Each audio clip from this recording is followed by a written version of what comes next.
Mitchell Report. It's Unleashed. It's the podcast, and I'm joined today by Brent and Kyle Pease. How's it going? Good. How are you, man? Doing good over here. Oh, I love that. I love that. Y'all were saying you just came off of doing a race for your community in Atlanta. Let's talk about that real quick here. It's our biggest event of the season that we do with our foundation, and we were saying to the group, we do a big dinner, and we said this is our opportunity to put inclusion on display for the city of Atlanta and for our community. And it's something that over the last 15 years has grown from just Kyle and I racing to yesterday was 67 athletes, 180 volunteers. I mean, it's just a huge.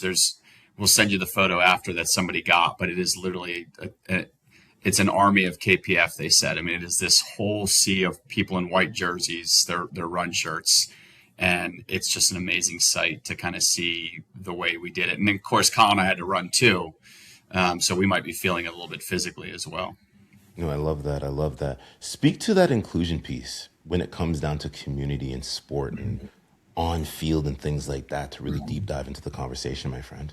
Yeah, so at the core of what we do with the Kyle Pease Foundation, the inclusion, we want everybody to feel a part of the team, and we want everybody to know that they matter, no matter what obstacles they might be going through, that they matter and that they belong to a family. I mean, the endurance sports community is so wonderful because there's really not any barriers other than the ones that are self-imposed. And, so if you can figure out how to get through the race or the event, whatever it might be, then you can be included. And, we said this at dinner on Saturday night as well, is like, think of a time in life when you weren't included and what that felt like for you.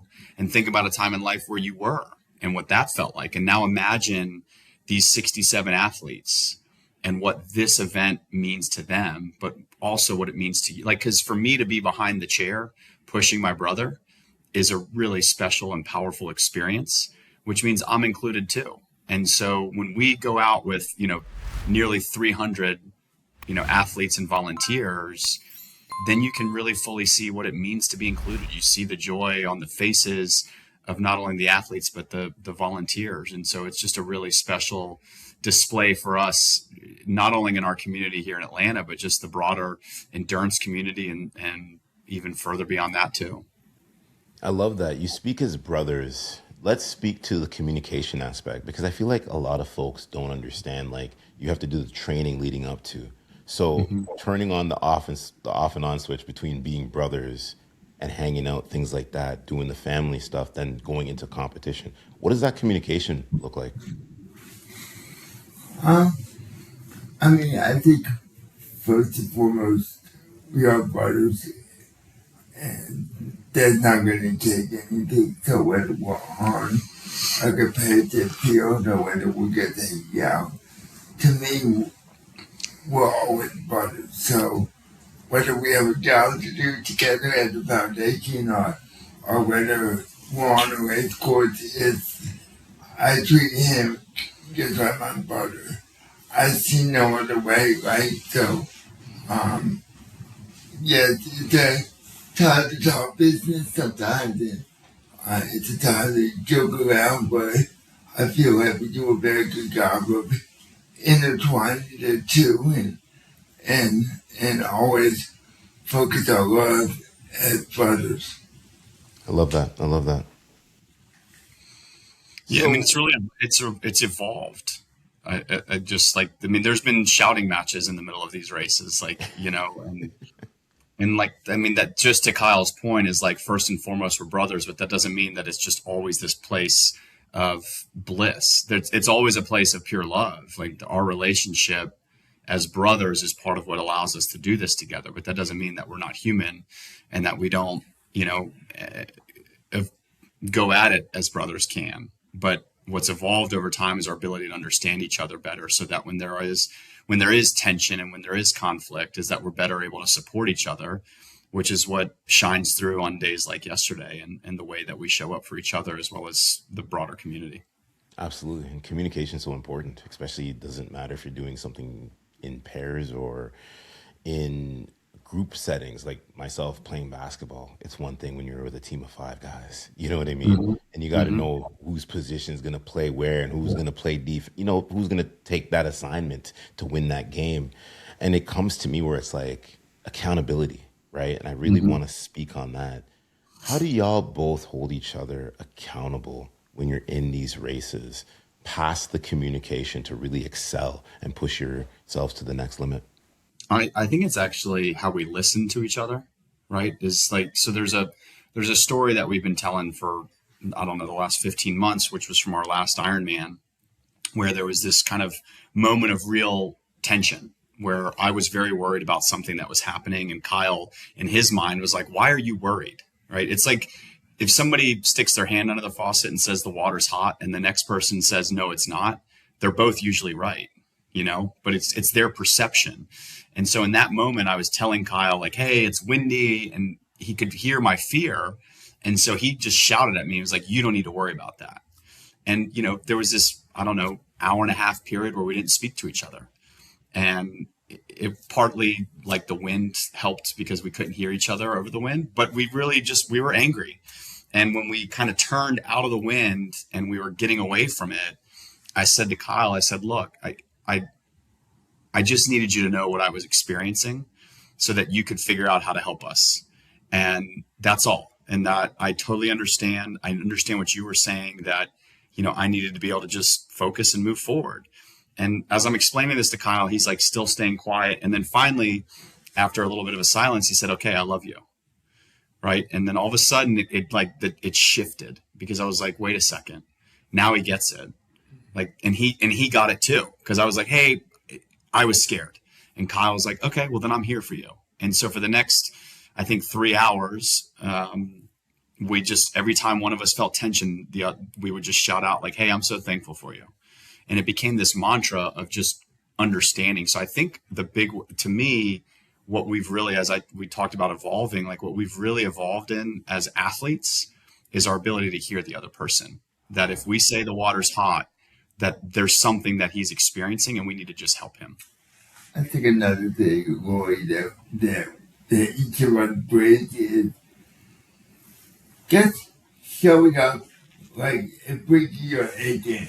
Yes, there's going to be conversations along the way to hold each other accountable, to encourage each other when we're down or when we're in our hole. How do we get out of that? But there's a commitment between the two of us that we have to bring our A game regardless of the wind or whatever the outside noise is.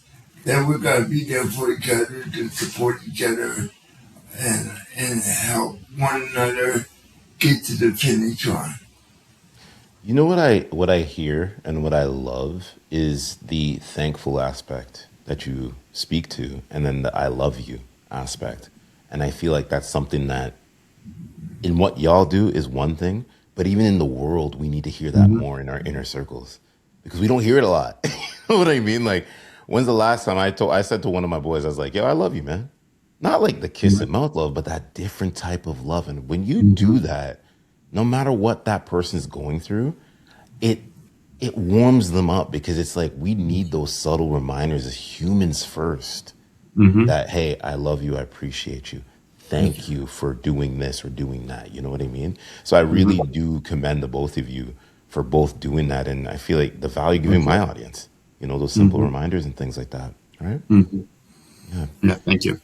yeah. Let's get into the Kyle Pease Foundation itself. Mm-hmm. How did that start to come to life? The encompassing aspect of that. Well, I mean, our parents were really good at including Kyle. Like there wasn't this, okay, well, Brent and Kyle's got a twin brother. It wasn't like Brent and Evan are doing this. Well, Kyle will hang back, or like we're doing something for Kyle that's catered to kids in wheelchairs. And like like we were going to do stuff together as a family. And I think it was just around us so much that when Kyle and I did our first couple of races, his instant reaction was nearly, we got to do this for other people. And it was really just an idea. There was no, you know, true vision to what that looked like or business plan, or like, we just wanted to help. And I was all in because it was Kyle and for what we just talked about with love and support and understanding. And it really took us, the better part of a year to understand what it was that we were doing. But it was, Kyle's desire for people to experience a world, as we said, early on in this conversation, that's really inclusive, that doesn't, put limits on people because of their ability or disability. It's just, we have a place in a community and we're all like-minded and that we're willing to challenge ourselves. So that was really special that Kyle said that, because I think we probably could have done this for the last 15 years without starting that to serve others. But I don't know that we would have gotten as much out of it without sharing these experiences as we have. I love that. I love that. Has there ever been a time, like, with the whole process, you all have been doing this, is it been like in different conditions, like y'all races like sun, or is it rain? Is like how does those work? Rain or shine, we've done it all. Yeah. I mean, Jeez. so this particular race that we just did yesterday, it was the first real race that we did. Like, we had done a couple little prep things, but it was a half marathon. So, 21K. It's like, was a big deal. And so now it's a big deal for the foundation because of what it was for us, our first real race as brothers. And also as the one that we said, hey, we have a foundation to help people. And we've done it in warmth. We've done it with an unbelievable amount of pollen in the air. We've done it with cold. We've done it with cold and rain.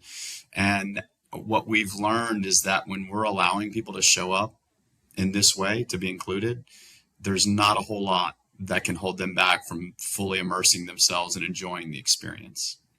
I love that. I love that. It warms my heart because it's kind of like, as a sports guy myself, I love when the power of community gets together. Doesn't matter what race, what creed, what's like, it doesn't matter. Is it Truly. when folks are going out there in their communities and celebrating and championing each other? Because you see it all the time with running. Like, everyone wants to go out and do a 5K now because it's the fun thing, I like to say, quote unquote, quotation to do, or Yeah. you do a walk or things like that. And it's just like, it's so good to see. So like, when I'm having conversations like this, it warms me up. It makes me feel alive. Like, because I know when I Yeah. go to the gym, I'm gonna be full of like more energy than I need to be. You know what I mean? And things like that. Yeah. Yeah. Well, like I said, like, it's like, it doesn't place limits on you. Only you do that. And those limits extend beyond just like physical ability. You may come from a community of, everybody looks the same, or everybody thinks the same, and you get into that setting, and that may still be true until the gun goes off. And then everybody's got to go through it. Like, and you look at the person next to you and they may be a totally different version, but inside they're going through it just like you are. And there's a connection point to that. I mean, there's a connection for me to my brother. Like, I can look down at Kyle, and when he's sitting in a wheelchair and I'm pushing that chair, and I can see what he's going through, and I can connect to that in much better ways than I can understand what it's like for him to sit in a wheelchair all day. But when we're in that, I mean, yesterday, we're both sore today. Why is Kyle sore? He didn't physically run. Well, he did. His body went through 13.1 miles through 21 kilometers yesterday, and so did mine. And so that's really powerful because I can't get that same experience of what it's like. I drove my car to the office. Kyle took a train and a bus. That's really hard for me to relate to that. But it's not hard for me to relate to what it's like to be an athlete with him and to push my mind and my body. Absolutely. I feel like the question I want to ask the both of y'all. You got the technical aspect, sorry, for what you all are doing. But what does the downside of fun look like for y'all? Like, how do you both celebrate fun and things like that? I mean, this is fun, like, have you heard that, like, this was making the rounds a few years ago, and I'm sure before social media, it's been around too, but like, there's the three types of fun, right? There's like type 1, I'm having fun. Like, this is fun. It's a birthday party or something like that. Then there's like the type 2, like when you're in it and you're like, this is miserable. I don't want to do this again. And then you finish, you're like, man, that was fun. And then there's type 3, which is no fun, right? Like, it's death, it's tragedy, it's things that are hard.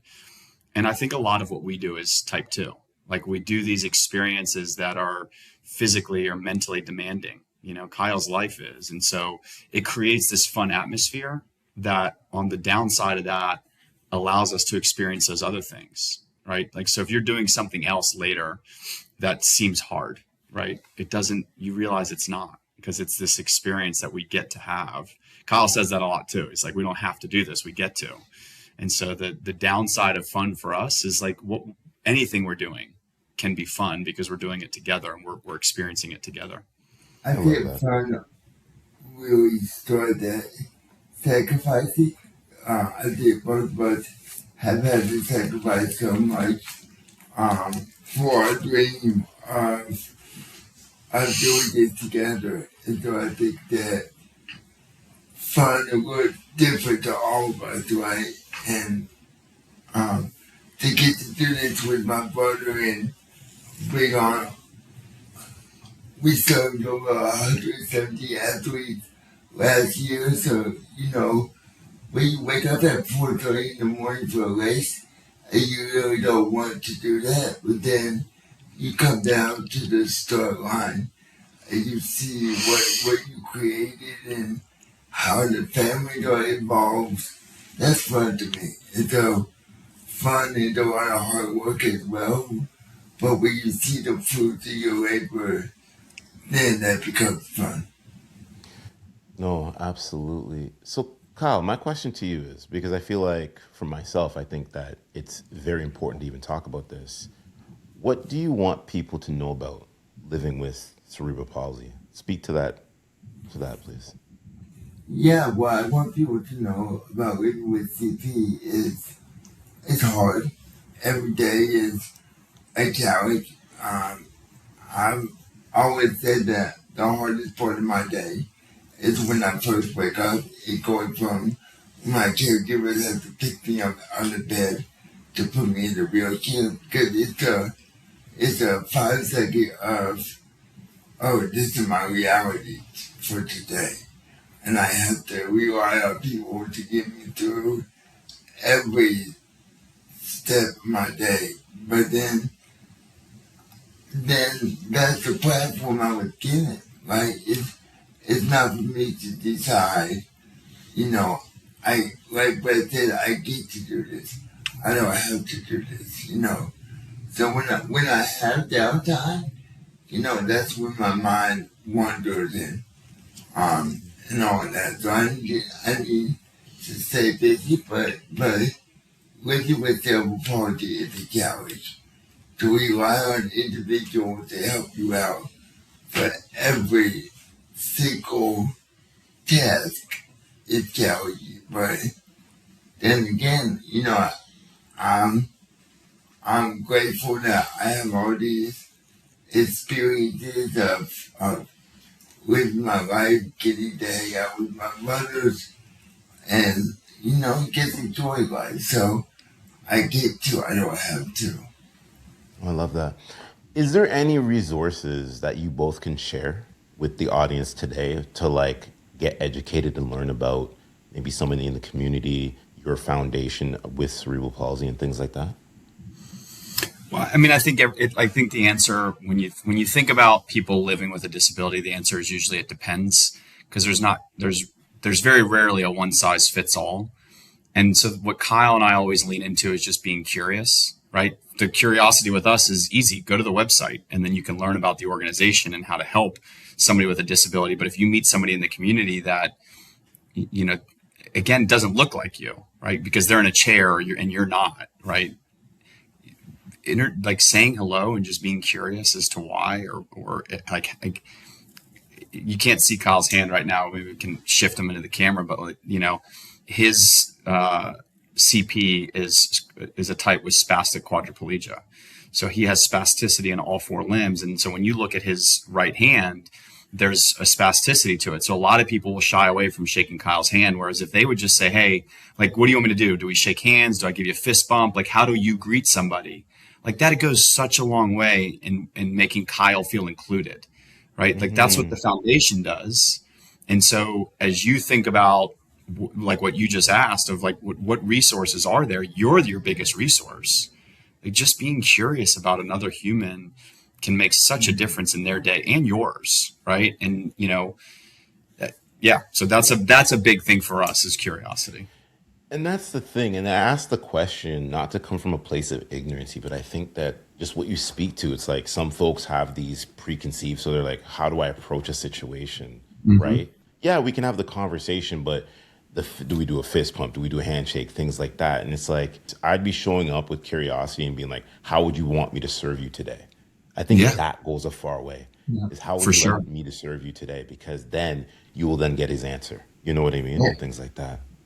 yeah, and I think that to expand on what Brent said about the curiosity, just ask, you know, how can I shake your hand, or how can I give you a fist bump? You know, just ask, ask me, because I have feelings, and, you know, and some of my peers are nonverbal, but they can communicate as well to other areas like their eyes or their head gestures. So, give us the opportunity to tell us what we like, so that way it will be comfortable for all of us.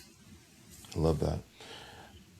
A question for both, because I kind of led it in a way. Whereas, how do you want, when you guys come on these podcasts, how do you want our communities to show up for y'all? I think that's a big, big question.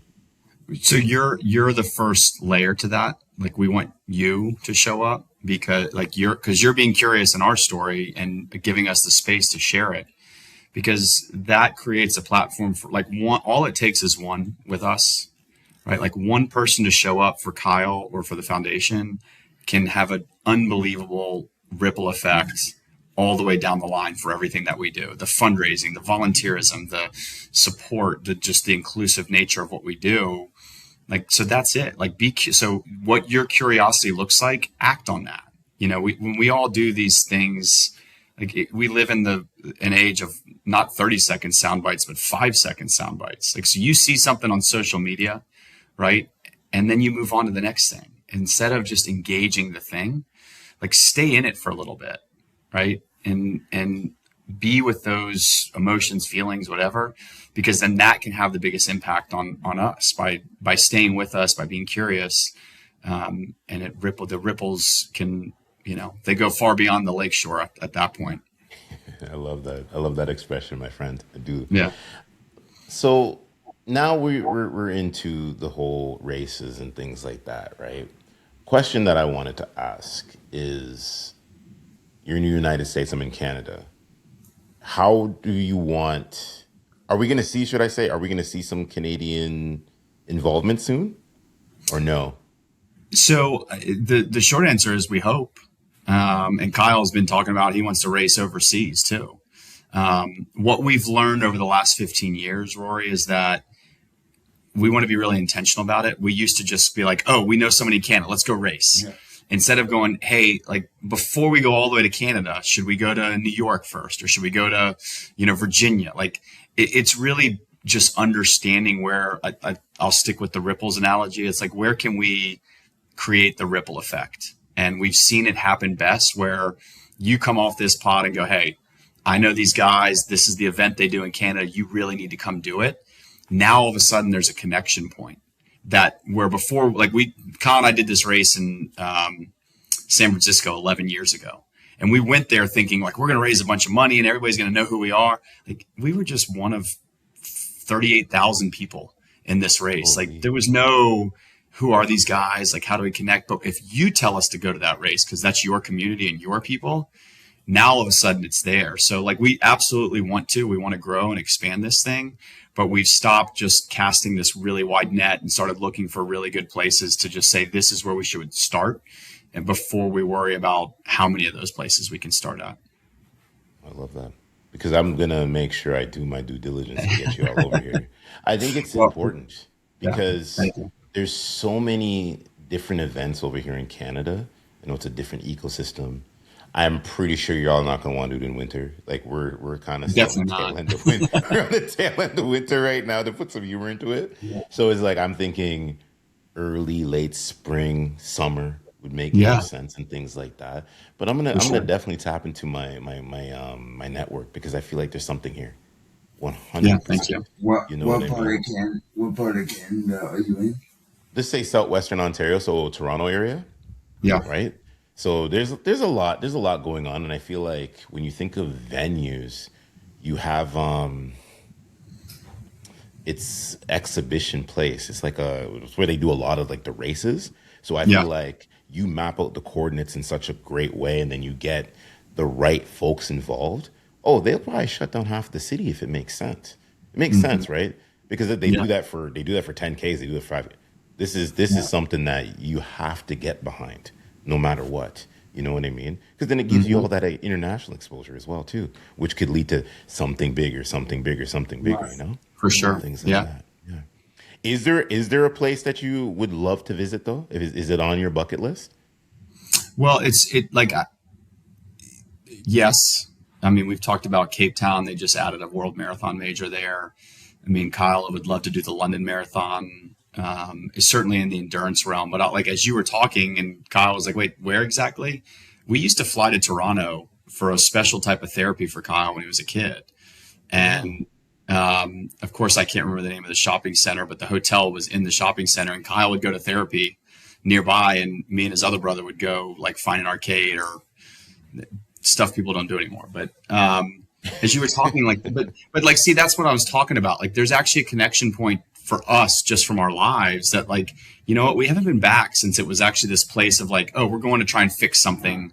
And Kyle, instead, it's like, you know what, I never got to experience Toronto this way. I only got to experience Toronto from this one viewpoint, and there's so much more like that. I think that's exactly what we're talking about. It's just being being able to lean into that and staying curious about it. yeah, and I'll speak to this. Like I know with the vast listeners here, if anyone's on my side or on your side has any folks that they can get in contact and bridge even the gap even more, let's definitely get in touch because I'm obviously going to be in high communication with your team. I'm going to definitely follow you, the brand there on Instagram and things like that because it makes more sense. You know what I mean? Yeah. Because I Yeah. love to just see folks win. This is the reason why I decided to do podcasting. This isn't about the fame and the fortune and the monetary value. It's about being that 1% better. Yeah. And I feel like it's that secret missing ingredient in a lot of us. And that's the reason why for 9 years doing this podcast. And I know with what you all are doing, it's just like that 1% better each and every day, you know? Yeah. The small actions create big results, right? Over time, Absolutely. repeated over time. Yeah. Yeah.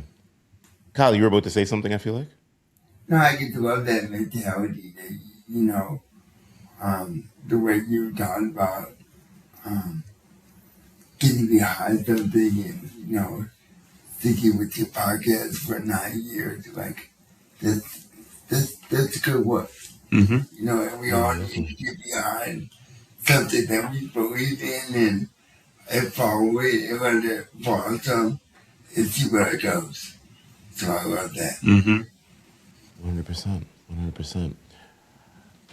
Question is, what advice would you give someone who wants to get involved, right, in your organization? Is it just still go to the website, things like that? Or is there anything tangible they can really work But on? that's like that's the lowest barrier in entry, and obviously we talked about just like being curious about that. But I think I like that we both yawned like 3 times during this. Yesterday was a Oh, 3:30. listen, you know what I like about that though, before you keep going, I gotta put humor into it at least, is Yeah, that I get the understanding that y'all just came off of just doing for a sure. Yeah, monster race.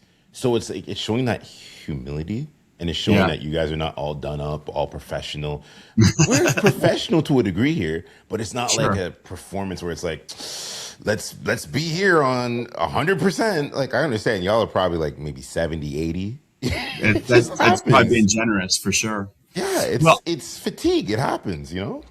yeah. Well, I want to get back to your question, but I'll just like I'll say that it goes to what you talked about endurance and challenging experiences, kind of being a bonding experience, a connecting experience, where all of a sudden, like, your prejudices or your preconceived notions about the person next to you, the minute you get into that environment, they evaporate because you're like, okay, you're in it, I'm in it. Like Kyle's yawning, and I'm like, man, I just did too, and I know exactly why he's yawning. Like we were both going through it yesterday, and so I'm with you. But anyways, Yawning All is right. So contagious, my brother. It's yeah, contagious. it Contagious. is. So if people want to get involved, they can get involved through our website, Kyle Pease Foundation.org, and they can follow along on all of our socials. Yeah, but it's more than that, right? It's not just like we're not talking about just like that part's easy. Like go on, click a couple of links, but it's more about putting yourself out there to be challenged. Like we talked about it. Like I can look at Kyle in this wheelchair today and go, man, he must be experiencing something.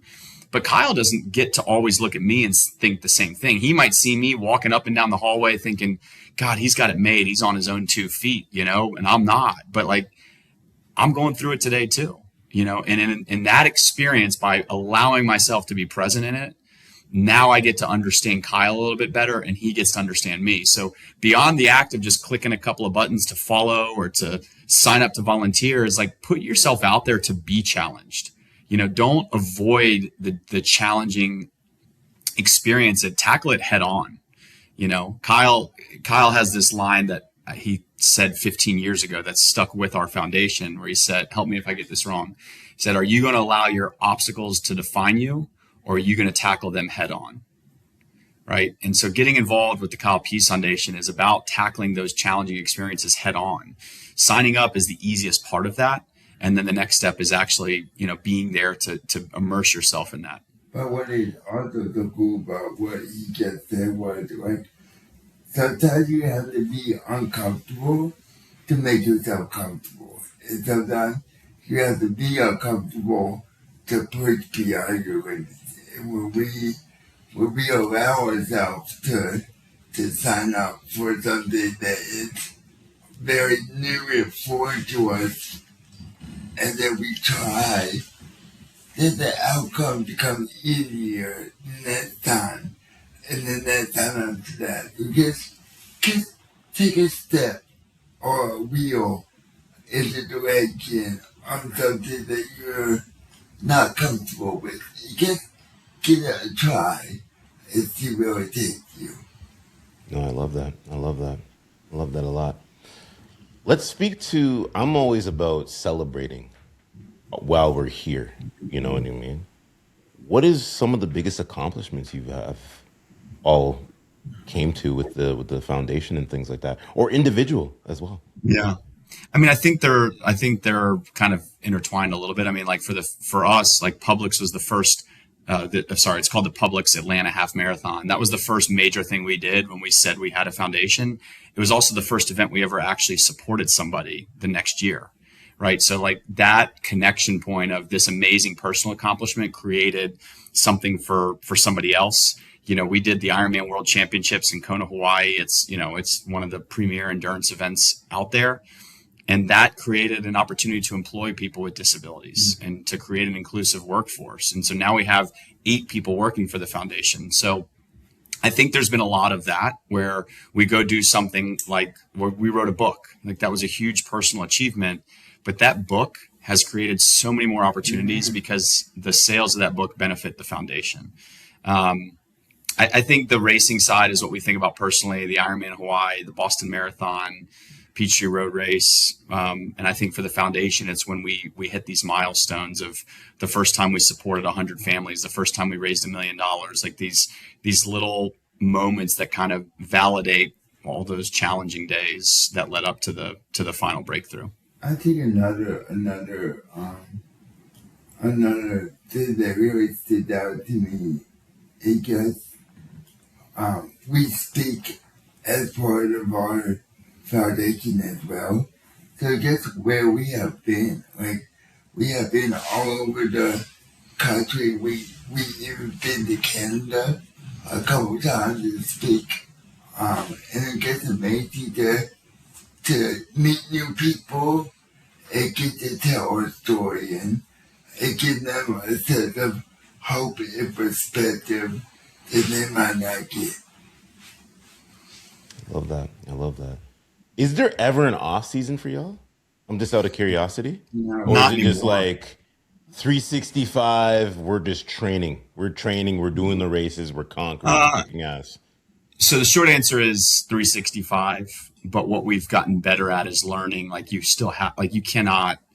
I don't know anybody yet that's truly 24/7, 365. Like that's not. It's not sustainable. So what we've gotten really good, like tomorrow, like today, we're still slammed. We're recovering from yesterday. Tomorrow, we're going to really get a chance to recharge and rest up. So it's about learning how to do that part better. And we didn't used to be good at it, but when you've been at it for 15 years, you're kind of forced into learning. When you have a couple of those days, you're like, man, we were flat today. We couldn't get anything going. So there's not really a true off season, but we're learning how to create, real rest in between. Question for the both of y'all when we speak with off season. So after your races, there's got to be like, is there like a dessert? If there's a snack, is there something that you both deep dive into? I need to know. The audience needs to know. Definitely an Oreo milkshake for me. Okay, that's fine. That's fair. Yeah, yeah. I'm really big on candy, so like Skittles and stuff. But what I like to do after a big race is I like to isolate myself for a couple of hours, just go off somewhere and kind of recharge my batteries and do a self inventory check. So that's always big for me. What type of candy, my friend? Skittles, Twizzlers, anything fruity. I'm a big fan of. I love that. I love that. Listen, you got to have candy. I'm on a hot tamales kick lately. Oh man, I know what I'm Yeah. going across the street to get after this. Well, hot tamales?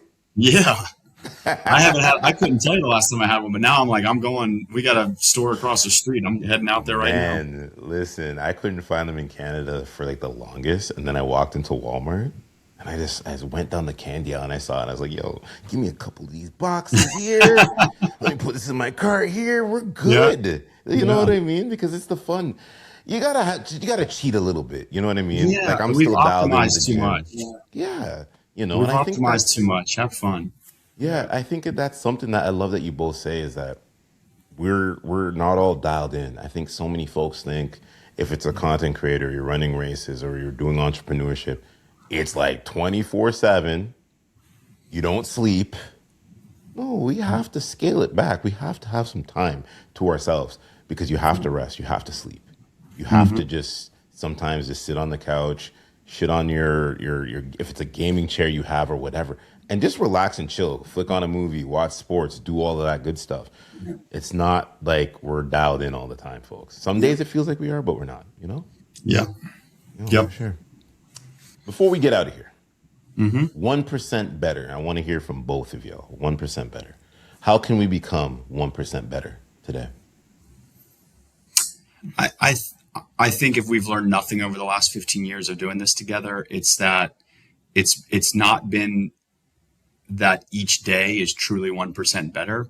It's that the collection of each of those days is what truly makes us 1% better. Like for 15 years, it has been this daily, effort towards getting better. And that we might not be able to say today it was exactly 1%, but if we look over the course of 12 months and when we look over the course of 15 years, we've absolutely gotten 1% better every day because we've stayed in it. We've stayed consistent. Yeah, I totally agree with Brent that said that. I think that every day is a grind and every day is a challenge.